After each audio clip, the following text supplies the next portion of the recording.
ராணிப்பேட்டை மாவட்டம் ஷோலிங்கரில் திமுக மத்திய ஒன்றிய விளையாட்டு மேம்பாட்டு அணி சார்பில் விளையாட்டு மேம்பாட்டு அணி துணை அமைப்பாளர் விஜயசாஸ்திரி, தமிழக முதல்வர் மீண்டும் முதல்வராக வேண்டும், தமிழகத்தில் ஜாதி மத மொழிக்கு அப்பாற்பட்ட மனிதநேயமிக்க சமத்துவ ஆட்சி மலர வேண்டும்,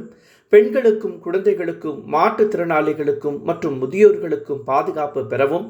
இளைஞர்களுக்கும் மாணவர்களுக்கும் கல்வி, வேலைவாய்ப்பு, மருத்துவம் சமமான முறையில் கிடைக்கவும், அரசு நலத்திட்டங்கள் அனைவருக்கும் கிடைக்கவும், தமிழகத்தில் திமுக தலைவர் மீண்டும் தமிழகத்தின் முதல்வராக வர வேண்டியும் ஷோலிங்கர் ஆஞ்சநேயர் மலைக்கோவிலில் 300 படிகள் முட்டியில் ஏறி பிரார்த்தனை செய்தார்.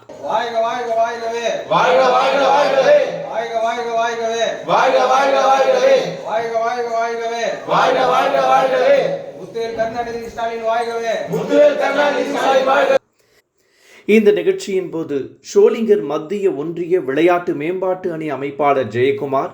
துணை அமைப்பாளர்கள் போஸ், திமுக கட்சி நிர்வாகிகள், இளைஞர்கள் உள்ளிட்ட